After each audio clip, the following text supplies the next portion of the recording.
السلام علیکم د دوست رادیو درنو اوریدونکو او د زرو پل خپرونې درنو مینوالو په سلامونو او نیکو هیلو مو هرکلی کوم. درنو اوریدونکو تاسو د ګلمینې کلي داسې نوه ناول اومه برخه اورېدلې وه. پیل کوو د ناول پر اتمه برخه.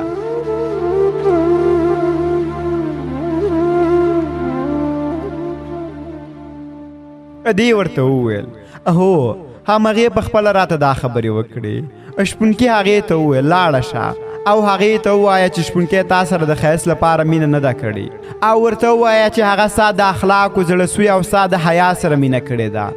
نازګلې چې دا خبرې واورېدې نو ډېره خوشحاله شوه او ویې ویل او خدای دې تا غوندې پاک مین ډېرې کړي او اوس مینې په ښایست پیسو او نورو شیانو لپاره کېږي. ښه شپونکیه زه به لاړه شم او ګلمینې ته به ستا ټولې خبرې ټکې په ټکې ور وسپارم. او رښتیا هغې ویل چې په ځان دې پام کوي او خپل تعلیم ته دې هم لا وتړي ځکه زموږ د کلي خلک فکر کوي چې ته هېڅ نشي کولی خو ته باید هغوی ته وښایې چې انسان وغواړي کلک هوډ ولري هر څه شی کولی شي. هغه ورته وویل انشاءالله زه ستاسو دعاوې غواړم بس په الله جل جلاله دې سپارم. هغې ته به زما ډېر ډېر سلامونه وایي. ګلمینې هم د دروازې لارې څارلې تر څو یې سترګې په نازګلې ولګېدې. هغه سامات یې د هغې خواته ورغله او ورته یې د شپونکي ټولې خبرې وکړې. ګلمینې له هغې نه پوښتنه وکړه ای شپونکی خو به نه وي خفه شوی ها؟ نازګلې وویل نه داسې خو نه ښکاره کېده نه پوهېږم چې خفه به وي او که نه خو په لومړیو خبرو ډېر ټکان وخوړ. شپونکی په لومړیو کې له ستونزو سره مخ و. درس به په اسانه نه زده کېده. یو ورځ ډېر مایوسې شو. د رمو مالک ته یې وویل چې زه دا کار نشم کولی. هغه چې د دا خبره واورېده نو ډېر خفه شو خو شپونکي ته هېڅ ونه ویل. هغه لاړ او د کلي امام ته دا خبره وکړه. امام د رمو مالک ته ډاډ ورکړل او ورته یې وویل زه به یې پوه کړم خیر دی ته مه خفه کېږه. شپونکی چې سهار درس راغی نو امام هغه ته وویل زویه محمد کاکا درنه ډېر خفه و ولې دې ورته ویلي و چې زه تعلیم نشم کولی. ګوره اوس خو د هغه باور خبره ده او که ته دا کار اسانه ګڼې نو بیا خو نه کېږي. ته به له مشکلاتو سره مخ کېږي. تعلیم کول خو اسانه کار نه دی که نه هر کار به له همت سره کوي خو کله چې د همت وویله نو بیا به له ډېرې لوی ماتې سره مخ شي. خدای مکړه د ټول کلي د خندا بشي. بیا به خلک وایي چې دا څومره بې غیرت انسان و چې د خپل کلي عزت لپاره یې علم ونه شو کړی. ګلمینې ته به هم خلک پیغور کوي چې څومره کمزوری مجنون دی و. هغه ملا ته وویل ما ته څه نصیحتونه وکړه چې زه د لومړۍ ورځو غوندې بیا هیلهمن شم. ملا صاحب شپونکي ته وویل زویه د لقمان حکیم صاحب په اړه به دې اورېدلې وي او که نه او که دې نه وي اورېدلې نو زه به یې درته ووایم. لقمان حکیم ته الله تعالی پوهه او حکمت ورکړې وه. الله تعالی ورته له حکمت او پوهې سره دنیا هم ورکړې وه خو دنیا یې پرېښوده او د رملې او بیت المقدس په منځ کې د الله تعالی عبادت لپاره ځای غوره کړ. اوس به زه درته د هغه د رحمت الله علیه د هغه نصیحتونه ووایم کوم چې خپل زوی ته کړي وه. هغه د ملا صاحب خواته ورنږدې شو او ورته یې وویل په مینه درته غواږ یم. ملا وویل شپونکیه لقمان حکیم خپل زوی ته داسې وایي ای زویا ځان کې صبر او یقین پیدا کړه. ای زویا نیک کارونه کوه او له شر څخه ځان وساته ځکه نیک کار د شر دفاع کوي. ای زویا هغه تن دروغجن دی چې وایي شر پرته له شر څخه په بل څه نه دفع کېږي. که دا تن رښتینی وي نه اور خوا کې د اور بل کړي نو آیا دا به مړ شي لکه څرنګه چې اور په اوبو مړ کېږي داسې شر هم په نیکۍ سره له منځه ځي. ای زویا د الله تعالی ذکر زیات کوه ځکه الله تعالی هغه تن یادوي چې هغه یادوي. ای زویا دنیا ته مه هوسېږه او نه د خپل زړه په مشغوله وه ځکه ته د دې لپاره نه یې پیدا شوی. ای زویا په لوږه قناعت وکړه د بل چا روزي ته سترګې مه اوږدوه ځکه دا تا ته ضرر کوي. ای زویا په بل چا باندې ځان اوچت مه ګڼه او مه یې سپکوه او مه ظلم کوه. د ظلم له ښېرا څخه ځان وساته. د ملا خبرې په ختمېدو وې چې د شپونکي شاته ډېر نور کلیوال هم ناست و او د لقمان حکیم رحمت الله علیه نصیحتونو ته وخت کې تویولي. ملا صاحب ورته وویل دا شاته چې د هر څومره خلک ناست دي که دوی پر دې نصیحتونو عمل وکړي نو خدای به تا ته هم اجر درکړي. کله چې هغه شاته وکتل نو ټول کلیوال جومات کې ناست و. د رمو مالک ته پام شو چې خپل وخت کې په څادر پاکوي. د ټول زړونه ډک و. ملا صاحب لاسونه لپه کړل او دعا یې وکړه. د لمانځه وخت هم رانږدې شو. له دعا وروسته ټول په جمع سره لمونځ وکړ. که 12 کاله بعد دا پیښه نه وی شوې. شپونکي په خپل کلي کې دیني زده کړې له ملا صاحب نه زده او د نور تعلیم لپاره ښار ته لاړ. کلیوالو ټول ورسره خدای پاماني وکړه او هر یو په خپل وار پرې ټینګار کوه چې له ځانه یو لوی سړی جوړ کړه. بیا دې کلي ته راشه. هغه هم نمجنې سترګې له خپل کلي نه ښار ته لاړ او هلته یې له قومندان صاحب سره وکتل. هغه ورته د مکتب زمینه برابره کړه او په مکتب کې شامل کړ. هغه له 10م ټولګي څخه خپل زده کړې شروع کړې. هغه اوس لیکل او لوستل ډېر ښه کوي. ورسره څنګ کې نور کورسونه هم وایي. وخت نا وخته به له کلي څخه د رمو مالک د ده دیدن ته راته. خو دا ځل ډېر زیات وخت ونیوه.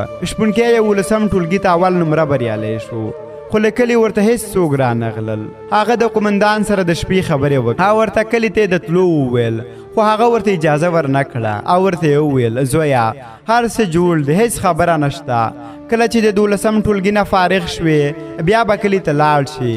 که اوس کلي ته لاړ شي نو هېڅ خوند نه کوي.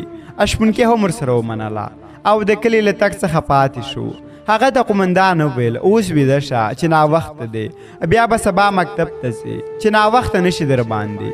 هغه هم خپل بستر ته لاړ او له ویې شېبې سوچ وروسته ویده شو. نو په خوب کې ورته د رمو مالک راشي چې ډېر په تکلیف کې او له ده څخه د رخصتي اجازه اخلي. هغه له خوبه راپاڅېد، ډېر خوله شوی وه. له ځان سره یې وویل خدایه خیر کړې چې د رمو مالک باندې خو به څه نه وي شوي. په سبا یې خپل خوب قومندان ته تیر کړ او هغه ته یې وویل قومندان کاکا فکر کوم چې د رمو مالک په کومه ستونزه کې دی. هغه وویل زویه که چېرته څه خبره وه نو حتما یې له کلي څخه څوک رالیږل او بیا یې مونږ خبرولو. دا شیطاني خوبونه دي، کیدای شي چې کلی د ډېر یاد شوی وي. نو یو خیال یې وګڼه. شپونکي د قومندان خبرو یو څه آرام کړل خو بیا هم په زړه کې یو لوی اندېښنه وه.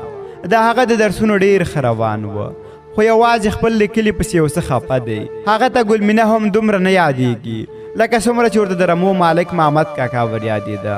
په سبا شپې بیا خوب ولیده چې ورته وایي زویه ته مې ونه لیدې خو زه له تا پټ لاړم. کله چې دې واده شي نو بیا به زه در سره نه یم خو ته به نه خفه کېږي. خو هغه ته به قومندان دا یوه خبره کوله ګوره بچیا هسې شیطان تا له تعلیم کولو څخه باسي، نور هېڅ خبره نشته. په همدې سوچونو کې ورځې او شپې سبا کولې. خو یو ورځ ورته یو عسکر لیک ورکړ. شپونکی لیک ته ډېر زیات خوشحاله شو ځکه دا لیک ورته ګلمینې رالیږلی وه. هغه له عسکرو څخه پټ کوټې ته ننوت. د لیک په سر کې د شپونکي لپاره دا لنډۍ لیکلې وې اشنا مې ګل دی زه بلبل یم، بلبل مدام ژړا په ګل پسې کوي نه. ګرانه شپونکیه سلام مې ومنه، زه پوهېږم ته به مصروف یې خو څه وکړم زړه مې ډېر در پسې خفه وه او د ژړا خو هېڅ مه وایه. اخر راته نازګلې د لیک لیکلو وویل نو ما هم درته یو څه ولیکل او خدای دې وکړي چې روغ او جوړ وسي او زما لیک په ښه ساعت کې ووایي. ګرانه شپونکیه دلته په کلي کې ټولې پیغلې تا پسې خبرې کوي او دوی وایي چې شپونکي خپل کلی پریښی او تښتېدلی. زه پوهېږم ته هېڅکله دا کار نه کوې خو ته به دې کلي ته د یو لوی شخص په جامه کې راځي او رښتیا او زه خبره شوې یم چې ته خپل کلي ته هم نه راځي. خو خیر په هر صورت بس ژوند دې تېرېږي. په آخر کې به دا لنډۍ تا ته ډالۍ کوم. اشنا مې ولاړو مسافر شو، زه تنها ظالم بیلتون ته پرېښودمه. بیلتون دې ډېر سخت دی، په کلی کې اوس خوند پاتې نه دی او نه هم ستا شپېلۍ غږ شته. بس اوس په ګودر کې هم خوند نه دی پاتې او بل زیری مې درته دا دی چې زه اوس ګرځېدلی شم. پښه مې هم جوړه شوې ده. تېره ورځ حاکم صاحب راته ویلي وه چې یوه میاشت ورسره احتیاط کوه، درانه شیان مه پورته کوه، ګودر ته مه ځه او له یوې میاشتې وروسته بیا چې څه دې خوښه وي هغه کولی شي. بس نور دې وخت نه نیسم، ته به درسونه وایې او زما لپاره هم زده کړه ځکه بیا به مې ته معلم او زه به دې شاګرده. باور وکړه په خط لیکلو مې هم زړه نه صبرېږي خو څه وکړم پوره یوه ورقه مې درته ولیږله او خدای خبر درو برسیږي او که نه او په همدې لنډۍ سره د زما د خدای په امان وي زما ګرانه جانو په ځان پام کوه قربان مسافري په بېغمۍ کړه مسافري په بېغمۍ کړه زه پښتنه یم په نامه دې ناسته یمه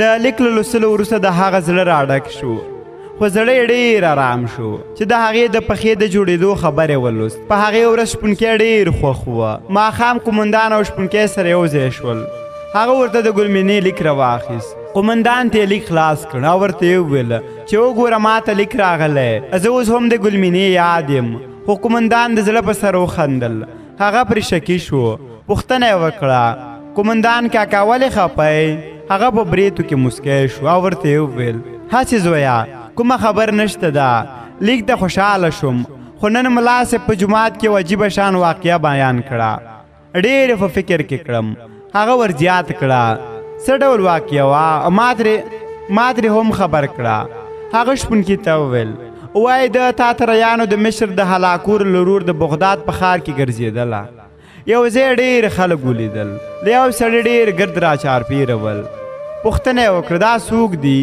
چا ورته وویل چې دا د مسلمانانو له عالمانو څخه یو مشهور عالم دی هغه عالم راوغوښت کله چې عالم ورسره مخ شو نو هغه ترې وپوښتل آیا تاسو مؤمنان یاست عالم ځواب ورکړ ولې نه د هلاکو لور آیا تاسو دا ګمان نه کوئ چې الله تعالی ستاسو سره مرسته او نصرت کوي عالم وویل هو ولې نه هلاکو لور آیا الله تعالی مونږ په تاسې بر نه کړو عالم وویل هو ولې نه هغه وویل نو دا د دلیل نه دی چې مونږ له تاسو څخه د الله تعالی ته ډېر ګران یو عالم وویل نه داسې نه ده د هلاکو لور وویل ولې عالم ورته وویل آیا د میږو شپون پیژنې د هلاکو لور وویل هو عالم بیا ترې پوښتنه وکړه کله چې د ځینو میږو له رمې بیلې شي او شپانه له واکه لرې وتښتي نو شپون څه غبرګون ورسره ښیي د هلاکو لور ډېره هوښیاره وه نو ورته یې وویل شپونکی خپل سپی پسې خوشي کوي تر څو یې بیرته ورته راستنه کړي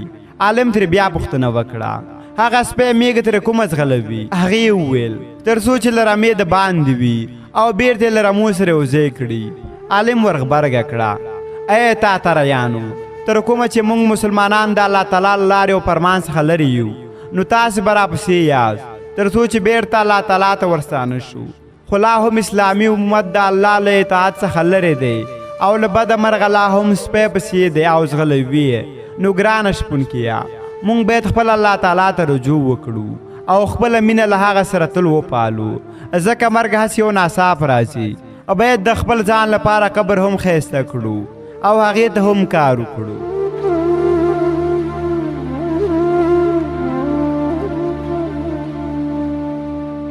شپونکی دې کیسې د حیران شو هغه ته هم خپل کلی او رمې ور یاد شوې هغه وخت ور یاد شو چې د سپی خړو له لیوانو سره جنګېده او د لیوانو له حاله به شپونکی خبره وه د شپونکي د 11 ټولګي ازموینې هم تېرې شوې دا ځل بیا لومړۍ درجه بریالی شو هغه غوښتل چې دا ځل کلي ته ضرور لاړ شي ځکه له ده سره سودا بیا ډېره شوې وه خو قومندان ورته دا ځل د چکر وویل شپونکي وویل کاکا زه کلي پسې ډېر خفه شوی یم او تر 12مه ټولګي نشم پاتې کېدی باور وکړه زړه مې ډېر راتنګ شوی قومندان هغه له لاسو ونیوه او بیا ورته وویل د اسلام مبارک او سپېڅلي دین چې د ټولو انساني نیکمرغو لوړتیاو او بریاو په بشپړه توګه غوښتونکی دین دی او د ښوونځیو لومړنی بنسټ هم د اسلام پیل سره یو ځای په مدینه منوره کې د حضرت محمد صلی الله علیه وسلم له خوا ایښودل شوی دی د علم فضیلت په اړه الله جل جلاله په خپل مقدس کتاب قرآن کریم کې له خپلو بندګانو ته امر کوي چې بندګانو تاسو خپل اولادونه د علم زده کړې په ذریعه سره د دوزخ د اور څخه ژغوري همدارنګه د اسلام ستر پیغمبر حضرت محمد صلی الله علیه وسلم فرمایي چې تاسو د علم زده کړه وکړئ که چیرې هغه په چین کې هم وي یعنې دا چې که دومره لرې مزل هم ورپسې وکړئ نو ګرانه جانو ته اوس ووایه چې ته د دې لپاره خپل کلی د 1 کال لپاره نشې هېروی ګوره زه در سره ژمنه کوم کله چې ته له 12 ټولګي نه فارغ شې نو بیا به دواړه یو ځای لاړ شو. هغه سر ښکته ونیوه، هېڅ یې ونه ویل. په دې فکر ډېر په تکلیف کړی وه چې قومندان ولې دته د کلي اجازه نه ورکوي او د رمو مالک ولې په خوب کې ترې خدای په اماني اخلي. فکر ته یې سل خبرې راتللې. زړه ډېره نارامه وه، سترګې له اوښکو ډنډ شوې او د کلي له یادونو سره یې اوښکه تویوله. اوس هغه د ناهیلۍ یو سیلۍ اخیستی وه، داسې یو سیلۍ چې هېڅ یې لوری معلوم نه وي او له ګرد ډک باد ته تړلې سترګې ولاړ وي. شپونکي قلم راواخیست او د رمو مالک ته یو خط ولیکه تر څو د هغه له حاله و هواله ځان ډاډه کړي. شپونکي ولیکل ګرانه او زړه ته رانږدې کاکا، سلام او ګیله مې ومنه. په ژوند کې له خدای او تا نه بل څوک نه لرم او زه دا دی له 11 ټولګي نه 12 ټولګي ته لاړم، خو ته یو وار هم رانغلی او د خپل وراره پوښتنه دې ونه کړه. کیدای شي په دهقانۍ کې به مصروف یې. که رښتیا ووایم داسې هم نه ده چې ښار ته به نه وي راغلی. ته پوهېږي چې زه دلته مسافر یم او پیسو ته اړتیا لرم. خیر پیسې پرېږده، زه پیسې نه غواړم، خو ته راته ډېر یادېږي. هغه د چا خبره؟ قومندان کاکا دې ژوندی وي، هره ورځ راته پیسې راکوي، کالي راته اخلي او په اخترونو کې راته میلې او چکرونه هم راکوي. خو ما ته بیا هم یادېږي او زه در سره ډېره مینه لرم.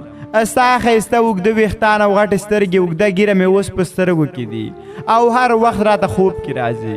کاکا جانه، زما د ژوند او ښه خوشحاله کولو لپاره څومره هڅې کړي. زه ستا احسانمند یم او تل به مو دا خدمت هیر نه کړم. عالمان وایي د رښتینې ژوند د ترلاسه کولو لپاره یو ځل خپل ټول توان په کار واچوئ، بیا وګورئ چې د ژوند ټولې بریاوې څرنګه ستاسې پښو ته راځي. زه هم په همدې خبرو باور لرم او ټول کوشش مې دا دی چې ستا سترګې ملک او کلیوالو ته پورته کړم.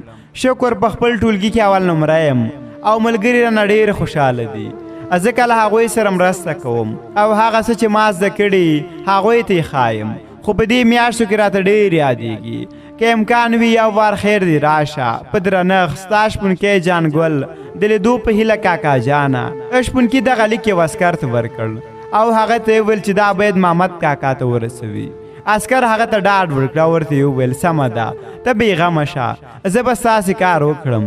کله چې شپونکی مکتب ته لاړ نو عسکر لیک خپل قومندان ته ور وړاندې کړ. قومندان لیک خلاص کړ او له لوستلو وروسته ډېر ورته وژړل. عسکر ورته وویل صاحب بله لاره نشته، نور باید شپونکی خبر کړو.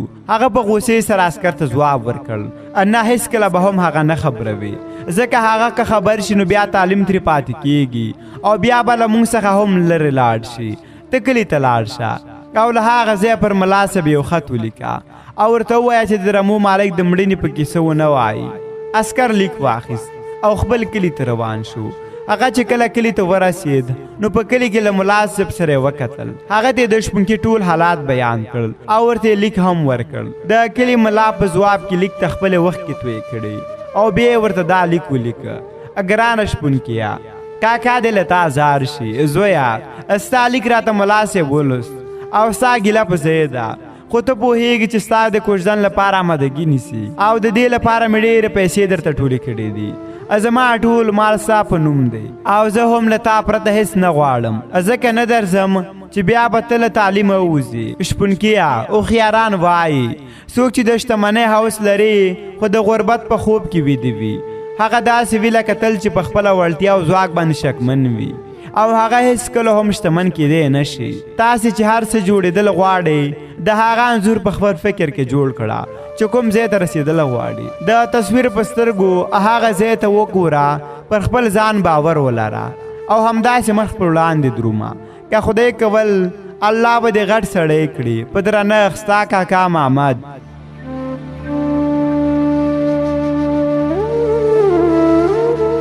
ادا وا د ناول اتمه برخه چې ما نظیف الله صالح درته وړاندې کړه.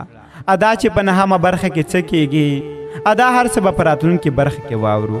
تر بیا چې ستاسو درنه چوپړ تر اعظم په پاک رب مسپارم. هر چیرې چې یاست ښه د باد د مینې ډک ژوند ولرئ. ښه وختونه.